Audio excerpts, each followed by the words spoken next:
BITV channel पर आपका स्वागत है। BITV यूट्यूब चैनल पर सब्सक्राइब करिए, बेल आइकन दबाएं। ये कहानी मेरी करीब 8 साल पीछे की है। 2012 करीब अप्रैल मई गर्मियों का टाइम था। मुझे मेरी ब्रांच से एक मैच्योरिटी वाउचर मिला था।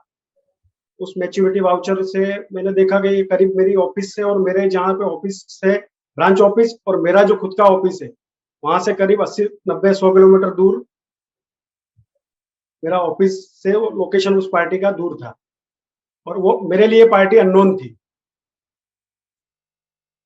तो मैंने सोचा कि मेरे ऑफिस में बैठ के मैं सोचा कि मैं इस पार्टी से कैसे मिलूं, कैसे जाऊं, रेफरेंस किसी के माध्यम से जाऊं या सीधा डायरेक्ट जाऊं, ये सोच ही रहा था।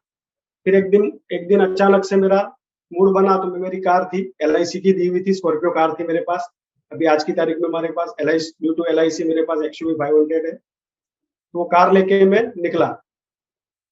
जाके मैंने मार्केट में पता किया, मैं कि ये so and so party mister Jain करके थे, लेकिन ये क्या करते हैं, कहाँ पे रहते हैं। मैंने मार्केट से उनका थोड़ा पूछताछ की और मैं पहुंच गया उनके बिजनेस पॉइंट पे।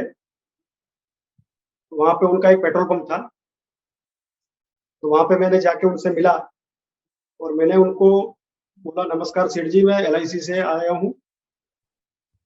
तो उन्होंने मेरे को LIC के नाम से, चलो एक बार तो उन्होंने मेरे को उनके ऑफिस में कैबिन में बिठाया, चाय पिलाई अच्छे से। फिर उन्होंने मेरे को बोला कि मेरे को, सर आपका बहुत टाइम, हमने LIC ने आपको बहुत टाइम से, मतलब आपका पेमेंट हमको देना है आपको, और ऐसे बहुत सारे उनका पेमेंट फंसा हुआ था। वो सब मैंने पूछा उनको, मैं, क्या आप रिप्लाई नहीं दे रहे हो, कोई क्या बात है, कोई प्रॉब्लम है, कोई टेंशन में हो क्या? तो सच में वो पार्टी बहुत ही टेंशन में थी।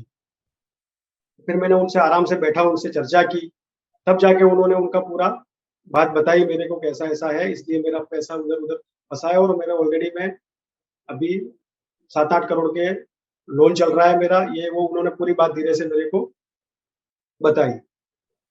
ठीक है सर, तो देखिए, जो भी है आपका, जो भी फंड फंसा हुआ है इधर उधर अदर्स कंपनी में, आप मुझे उसका डिटेल दीजिए। ठीक है सेठ जी, आपके पास टाइम नहीं है, मैं जाऊंगा।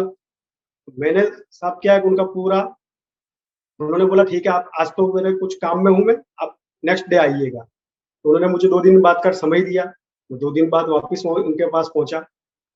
उनसे मैंने बहुत सारी जो उनकी LIC की पॉलिसी थी, अदर्स कंपनी की पॉलिसीज थी, उनका पेमेंट इधर उधर फंसा हुआ था, वो सब पूरा मैंने निकाल के दिया।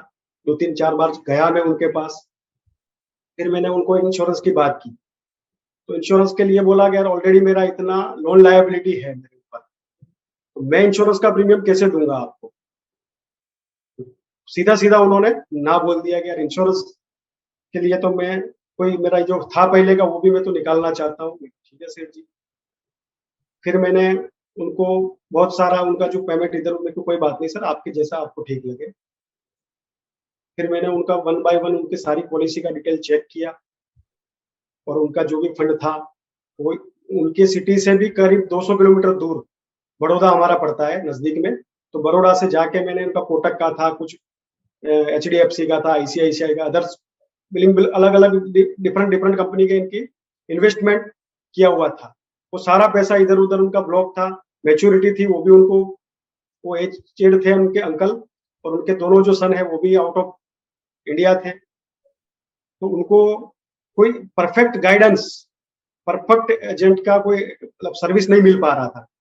मैं गया, उनको अच्छे से सर्विस किया उनका। फिर मैंने उनसे इंश्योरेंस का बात किया, तो उनको लगा कि यार नहीं, इंश्योरेंस सही होना चाहिए, लेकिन फिर भी वो एग्री नहीं हो रहे थे। फिर हमने उनको लोन लायबिलिटी का पूरा मैंने उनका बताया, मैं, सर आपका कितना लोन लायबिलिटी है, क्या है, क्या कैलकुलेशन किया। उनको लोन लायबिलिटी के ऊपर हमने उसको उनको पूरा समझाया। तो उनको लगा कि नहीं यार, सच में हमारा जो आज की तारीख में मेरे पास में 5-7 करोड़ का लोन लायबिलिटी है, मेरा मकान है, मेरा पंप, पेट्रोल पंप है, जो भी XYZ मेरे पास जो भी है मिलकत, मेरी प्रॉपर्टी है, वो सारी की सारी बैंक के अंदर मॉर्गेज पड़ी है। यदि कल के दाए मेरे को यदि कुछ होता है, मैंने वही पॉइंट उनके ऊपर उनको समझाया, क्योंकि यदि कल के, सर कल के दाए यदि आपके साथ कोई अनहोनी बन जाती है, तो ये तो सारा पूरा बैंक ले जाएगी, तो आपके फैमिली के पास क्या रहेगा सर? तो उनको ये लाइन मेरी उनको पिंच कर गई और उन्होंने बोला कि नहीं यार, सही बोल रहे हो आप। और उस हिसाब से उन्होंने मेरे को उस टाइम पे जो इनका लोन लायबिलिटी था 4-5 करोड़ रुपए का, तो मैंने उनको 5 करोड़ रुपए का सम एश्योर्ड प्रपोज किया। और अभी भी एक दिक्कत थी हमारे में कि उनकी एज एक तो ज्यादा थी, तो वो मेरे को पूछ रहे मेरे को इतना इंश्योरेंस मिलेगा क्या? मैं तो देखो सर, LIC ना मेरी है ना मेरे, हम तो सिर्फ एडवाइजर आपको दे सकते हैं और मेरा काम है आपका वो अच्छे से आपका प्रेजेंटेशन करके देना ऊपर। बाकी तो देखते हैं। फिर इस तरह से मैंने उनको पूरा दिया, उनका प्रेजेंटेशन वगैरह, उनका पूरा चीज एक-एक वन बाय वन, और उनको लगा, और फिर उनकी ना की हाँ को इस तरह से मैंने बदला, और उन्होंने मेरे को 32 लाख का चेक दिया। और एक ही केस में सर मैंने MDRT किया, जो मेरी लाइफ का सबसे बड़ा पॉलिसी और मेरा टर्निंग पॉइंट था।